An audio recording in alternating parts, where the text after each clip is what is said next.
काकांनी शेवटचं वाक्य वापरलं, सरकार काय, सरकारचा बाप. इस शेतकरी विकास मंच को कायम करने के बाद आने वाले 10 सालों में, मैं ऐसा नहीं कहूँगा कि एक ही साल के अंदर ये चेंज आ जाएगा, ये तब्दीली आ जाएगी। जैसा कि अभी हमारे सामने हमारे एक भाई रखी बात कि लेट ही सही, लेकिन अब हम लोग ऑर्गेनाइज हो रहे हैं, एकजुट हो रहे हैं, एक चेंज आएगा। तो वो चेंज एकदम अचानक नहीं आएगा, लेकिन मेरा ये अंदाज़ा है, आप लोग जिस तरीके से काम कर रहे हैं, जिस सच्चे दिल के साथ काम कर रहे हैं, जितनी आपस में मोहब्बत के साथ काम कर रहे हैं, तो 10 साल के अंदर हम किसान को इस तस्वीर के साथ देखना चाहते हैं। किसान का नाम लेते ही जो बात दिल में आना चाहिए और नज़रों के सामने आना चाहिए, किसान एक बलवान, किसान इंसानों के लिए वरदान, और किसान इस देश की निर्माण का सबसे बड़ा रोल अदा करने वाला बन जाए। क्या ये पॉसिबल है? क्या ये मुमकिन है? क्या ये शक्य है? क्या लगता है आपको, ऐसा हो सकता है? क्या हम किसान को एक बलवान बना सकते हैं? क्या हम किसान को इंसानों के लिए वरदान बना सकते हैं? क्या हम किसान को इस देश के निर्माण में सबसे आगे बढ़कर रोल प्ले करने वाला बना सकते हैं? बहुत दम से बोल रहे हैं आप, जरा जोर से बोलिए। बना सकते। ये कैसे होगा? ये सिर्फ भाषण से नहीं होगा। भाषण से तो एक जागरूकता आएगी हमारे अंदर एक इमोशंस डेवलप होंगे जो जरूरी है किसी काम को करने के लिए, लेकिन इसके लिए भाषण के साथ साथ मार्गदर्शन, संयम, संघर्ष, एकजुटता, मिलजुल कर रहना, कोई डिसीजन लेना, उस डिसीजन को इंप्लीमेंट करने तक संघर्ष करते रहना, ये बहुत जरूरी है। इसलिए शेतकरी विकास मंच में हम लोग जो भी प्रोग्राम्स रख रहे हैं, उसमें इस मैदान के जो एक्सपर्ट हैं, उन लोगों को हम इनवाइट कर रहे हैं ताकि वो आए और हमारे किसानों को मार्गदर्शन करे और बताए कि कैसे किसान बलवान बन सकता है, इंसानों के लिए वरदान बन सकता है और इस देश के निर्माण में अपना रोल प्ले कर सकता है। हमें हुकूमत को भी अपने दुश्मन के तौर पर नहीं लेना है। ये हुकूमत भी हमारे ही भाइयों के जरिए इलेक्टेड है।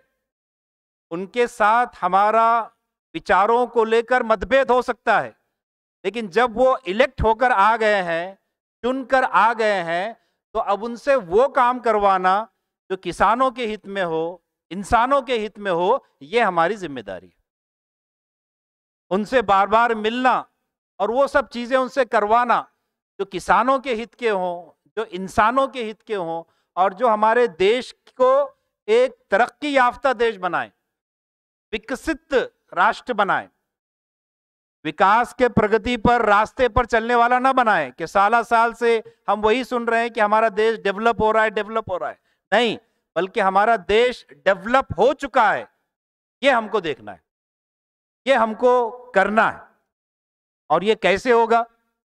मेरे इस टॉपिक के अंदर ही ये बात बहुत क्लियर की गई है कि ये किसान का हक है। हम जो डिमांड्स भी रेस कर रहे हैं, वो कोई किसान के ऊपर एहसान नहीं है।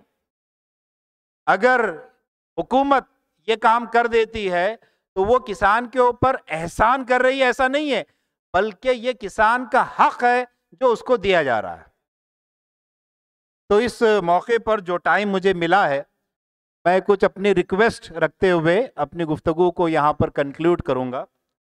पहली चीज़ तो जो अब किसानों को समझना है, के ऊपर हम लोगों को बहुत सोचना पड़ेगा, बहुत इसके ऊपर मार्गदर्शन लेना पड़ेगा, और कुछ डिसीजंस भी लेने पड़ेंगे और उस पर काम भी करना पड़ेगा। वो ये कि इस वक्त जो एग्रीकल्चर का जो हमारा तरीका है, उस तरीके में बहुत प्रॉब्लम्स हैं, उसमें नुकसान बहुत डोमिनेंट है। जो केमिकल्स का हम इस्तेमाल कर रहे हैं और भी कई चीज़ों का हम जो इस्तेमाल कर रहे हैं, एक ही तरह की फसलें ले रहे हैं और भी कई चीज़ें हैं। पानी जिन फसलों को ज़्यादा लगता है वही फसलों को बहुत ज़्यादा ले रहे हैं। ये जो मुख्तलिफ चीज़ें हमारे अपने मुल्क के अंदर हैं, ये जो पैटर्न हमने अडॉप्ट कर लिया है, उसको हमने इख्तियार कर लिया है। अब इस पैटर्न को बदलने की ज़रूरत है। हमारा जो शेतकरियों का जो तरीका है काश्तकारी करने का, उसके अंदर बदलाव आना चाहिए। वो बदलाव क्या आना चाहिए?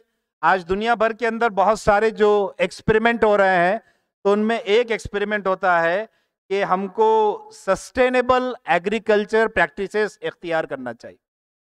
मराठी में जो इसके लिए लफ्ज़ मैं ढूंढ पाया हूं वो ये कि हमें ऐसी चीज़ों को इख्तियार करना चाहिए जिसे शाश्वत खेती कहते हैं, नैसर्गिक खेती। इसके अंदर रिस्क है, इसके अंदर बहुत सारे प्रॉब्लम्स हैं, इसके अंदर बहुत सारे लिमिटेशंस है, लेकिन दुनिया अब इसके तरफ बढ़ रही है आगे।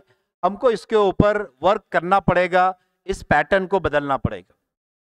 ये जो पेस्टिसाइड का हमने इस्तेमाल किया, पानी का हद से ज्यादा इस्तेमाल किया, इसके वजह से अब पानी की स्कैरसिटी हो रही है, पानी की किल्लत हो रही है, पानी कम हो रहा है।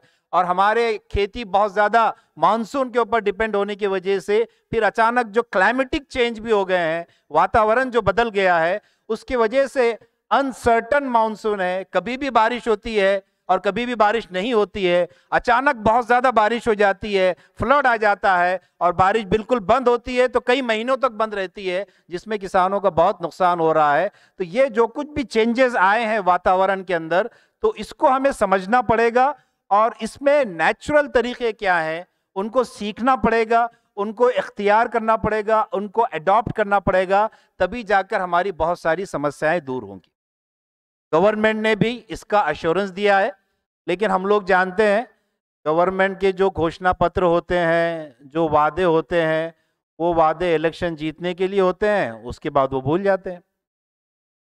अब आप मुख्तलिफ उन पॉलिटिकल पार्टीज के मैनिफेस्टो को, घोषणा पत्रों को उठा के देख लीजिए, उसमें उन्होंने किसानों के लिए 34 वादे किए, मिनिमम 34 वादे किए। और उसको देखकर ऐसा लगता है कि ये वादे अगर पूरे हो जाएंगे तो किसान रिच बन जाएगा, अमीर बन जाएगा, लेकिन उन वादों में से कितनों को वो इम्प्लीमेंट करते हैं, ये सब हमारे सामने। तो हमको उसके लिए अपने अंदर जागरूकता लानी पड़ेगी। तो पहली जो मेरी रिक्वेस्ट है आप लोगों से वो ये कि अभी जो आपका खेती करने का जो तरीका है, उस तरीके में हमको बदलाव लाना पड़ेगा। और दुनिया के अंदर जो अच्छे अच्छे एक्सपेरिमेंट्स हो रहे हैं, हमारे मार्गदर्शक आपको बताएंगे, उन एक्सपेरिमेंट्स को हमें सीखना पड़ेगा, उनको अपनी जमीनों के ऊपर लागू करना पड़ेगा। शुरू में थोड़ी सी हमें दिक्कत होगी, थोड़ी परेशानी होगी, लेकिन ये थोड़ी सी जो हमारे लिए शुरुआत में परेशानी होगी, ये हमको एक लॉन्ग टर्म राहत देगी और हमारे लिए एक समाधान वो प्रोवाइड करेगी, ऐसा हमारा मानना है। दूसरी रिक्वेस्ट जो मैं इस मौके पर करना चाह रहा हूं, और ये हमारी जो रिक्वेस्ट है ये आप लोगों से नहीं है, बल्कि ये हमारी रिक्वेस्ट गवर्नमेंट से है और गवर्नमेंट को लोग चलाने वालों से, उन लोगों से भी है जो पावर में नहीं है, अपोजिशन में है, लेकिन वो अब इलेक्टेड रिप्रेजेंटेटिव हैं, वो लोगों के रहनुमा है, रिप्रेजेंटेटिव है। उन्हें लोगों की हित की बात विधानसभा में रेस करनी चाहिए और ये डिस्कशंस करवा के वहां पे डिसीजंस लेने चाहिए। वो बहुत कॉमन सी बात है जिस पर आप सब लोग बहुत अच्छे से वाकिफ हैं कि हमारा किसान बहुत मेहनत करके एक फसल उगाता है, उसके लिए जो वो खर्च करता है वो खर्च भी सब लोगों के सामने। ऐसा नहीं है कि वो कॉरपोरेट सेक्टर की तरह मैनिपुलेट करके खर्च को बताता है कि खर्च हो रहा है 50 रुपये और बताया जाता है 500 रुपये। ऐसा नहीं है हमारा किसान। जो हो रहा है हर आदमी जानता है कि इतना खर्च हो रहा है। अब उस खर्च को करने के बाद, इतने एफर्ट्स लगाने के बाद, जब वो अपनी उस फसल को बेचने के लिए आता है तो उसे जो कीमत मिलती है वो टोटल इन्वेस्टमेंट का आधा भी नहीं होती है। तो ये तो एक बहुत बड़ा जुल्म है, बहुत बड़ा जुल्म। अब सोयाबीन के रेट को आप ले लीजिए, घोषणा पत्र के अंदर ये कहा गया, ये ख्वाब दिखाया गया कि हम 6,000 रुपये एमएसपी फिक्स करेंगे। आप उठा के देख लीजिए, और इस वक्त एमएसपी कितनी है? ये कितनी है? 4,892, 4892। और खरीदी कितने पे हो रही है? 3200, 3500। और कौन खरीदी कर रहा है? व्यापारी, मिडिलमैन खरीदी करने की कोशिश करता है। सवाल यह है कि क्या मिडिलमैन इतना बेवकूफ आदमी है कि वो इतना मतलब रिस्क लेकर खरीदी करेगा? ये किसानों के साथ एक तरह का एक्सप्लॉयटेशन है। हमारा डिमांड क्या है? हमारा डिमांड ये है कि स्वामीनाथन कमीशन ने जो सजेशन दिया है उस सजेशन को लागू किया जाए। वो सजेशन क्या है कि किसान का जो टोटल इन्वेस्टमेंट है, जितना उसका खर्च हुआ है, उसमें एक 50% प्रॉफिट जोड़कर उसको प्रॉफिट दे दिया जाए। आप कहेंगे साहब महाराष्ट्र गवर्नमेंट पहले ही कर्जे में है। 15,000 करोड़ के कर्जे से हमारा सफर शुरू हुआ, कर्जे का सफर 1997 में 15,000 करोड़ से हमारा सफर शुरू हुआ, और वो सफर खत्म नहीं हो रहा है। हर गवर्नमेंट ये अपनी जिम्मेदारी समझ रही है कि मैं कर्ज बढ़ाकर जाऊं। कर्ज कम करना चाहिए ना। अच्छी बात कौन सी मानी जाएगी? एक आदमी का कर्ज कम हो रहा है ये अच्छा माना जाएगा कि एक आदमी का कर्ज बढ़ रहा है ये अच्छा माना जाएगा? कौन सी बात अच्छी मानी जाएगी बोलिए?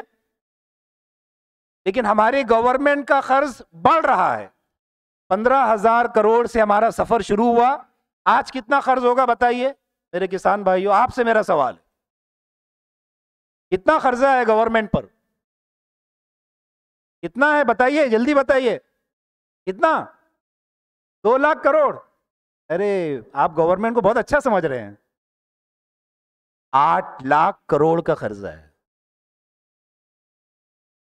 इस कर्जे के ऊपर जो हमारा सूद लग रहा है, तो हमारे बजट का तकरीबन 20% सूद पर ही जाता है।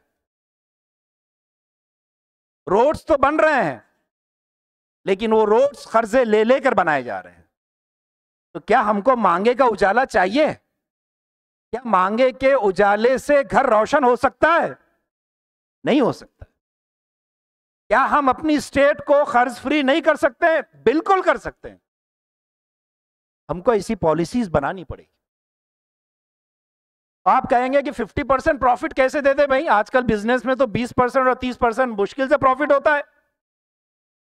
मैं आपको आज एक ऐसे बिजनेस के बारे में इंट्रोड्यूस कराना चाहता हूं कि जहां पर प्रॉफिट 1700% है, 1700% प्रॉफिट है। कौन सा बिजनेस है जानते हैं आप? कौन सा बिजनेस है सर जिसमें 1700% प्रॉफिट है? बड़े बड़े मल्टी स्पेशलिटी हॉस्पिटल कायम कीजिए, आप 1700% प्रॉफिट हासिल कर सकते हैं। ये मैं कोई ख्याली बात नहीं कर रहा हूं, गवर्नमेंट की रिपोर्ट है, नेशनल फार्मास्यूटिकल अथॉरिटी की ये रिपोर्ट, ऑडिट्स के अंदर ये फाइंडिंग सामने आई है। 1700% का प्रॉफिट हासिल कर रही हैं मल्टी स्पेशलिटी हॉस्पिटल्स। तो हमारा किसान जो पूरी आबादी का 60% है, क्या हम उसको 50% प्रॉफिट भी नहीं दे सकते?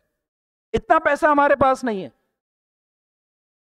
लास्ट 5 साल में 10 ट्रिलियन रुपए, 10 ट्रिलियन, 1 ट्रिलियन कितना होता है मालूम है आपको? 1 ट्रिलियन का मतलब यह होता है कि अगर मेरे पास 1 ट्रिलियन है और मैं हर सेकंड में 40 रुपये खर्च करना शुरू करूं तो मुझे 850 साल लगेंगे वो रकम खत्म करने के लिए। ये होता है 1 ट्रिलियन। हमारे इस मुल्क में लास्ट 5 इयर्स में 10 ट्रिलियन रुपीस कर्जे माफ किए गए हैं नेशनलाइज बैंक की तरफ से। तो क्या ये किसानों को नेशनलाइज बैंक कर्ज देते हैं? किसे कर्ज देते हैं नेशनलाइज बैंक? नेशनलाइज बैंक मतलब स्टेट बैंक ऑफ इंडिया और इस तरह के मुख्तलिफ नेशनलाइज बैंक। इन्होंने कर्जे राइट ऑफ किए हैं और उसके लिए बहुत टेक्निकल टर्म भी यूज करते हैं।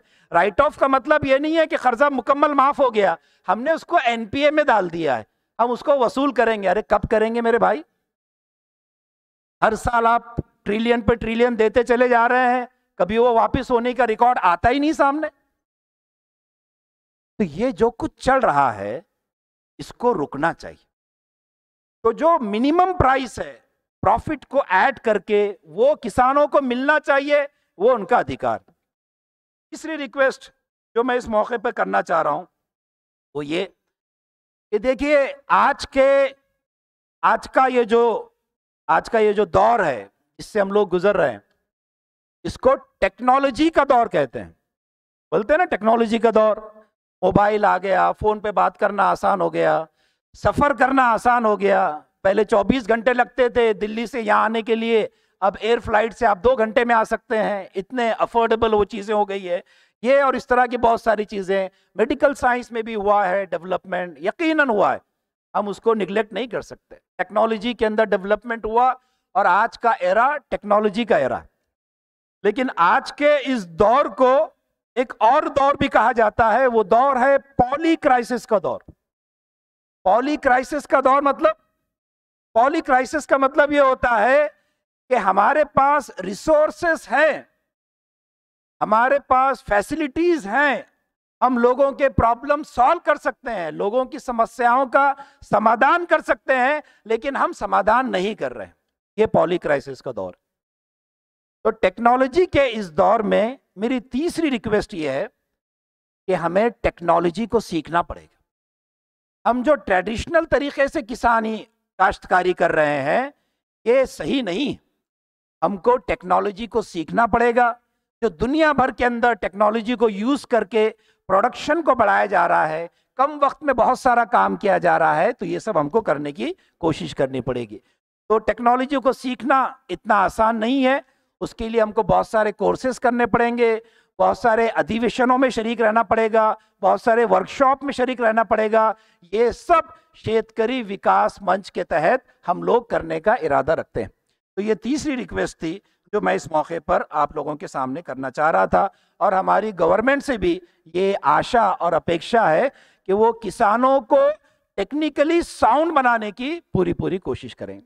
तो मैं अपनी बातचीत को कंक्लूड करते वक्त इस बातचीत के खुलासे के तौर पर अगर आपके सामने कोई बात रखना चाहूँ तो वो ये है कि देखिए आज इस बात की सबसे ज़्यादा ज़रूरत है, सबसे ज़्यादा, वो है सुशासन की, गुड गवर्नेंस। हमारे इस कंट्री के अंदर राइट टू एजुकेशन हो गया, राइट टू इंफॉर्मेशन हो गया, अब राइट टू गुड गवर्नेंस होना चाहिए। ये कानून बनना चाहिए। गुड गवर्नेंस का मतलब क्या है? गुड गवर्नेंस का मतलब ये होता है कि उसमें 2 चीजें बहुत इंपॉर्टेंट होती है कि जो डिसीजंस भी गवर्नमेंट की लेवल पे लिए जाएंगे उसके अंदर पारदर्शिता होनी चाहिए, ट्रांसपेरेंसी होनी चाहिए।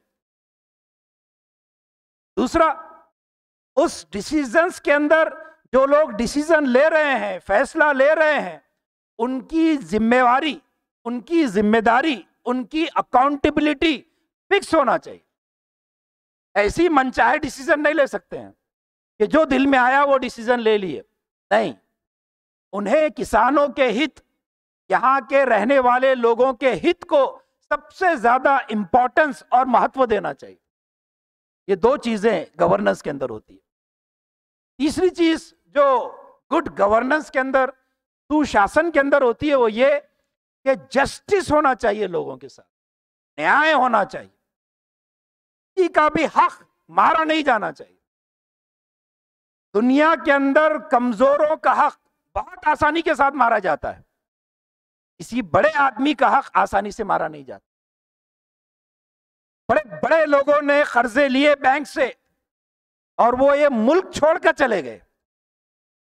भोपाल के अंदर इतनी बड़ी ट्रेजेडी हुई और उसका कंपनी का ओनर बहुत आसानी के साथ हमारे कंट्री को छोड़कर चला गया, उसे कोई सजा नहीं मिली।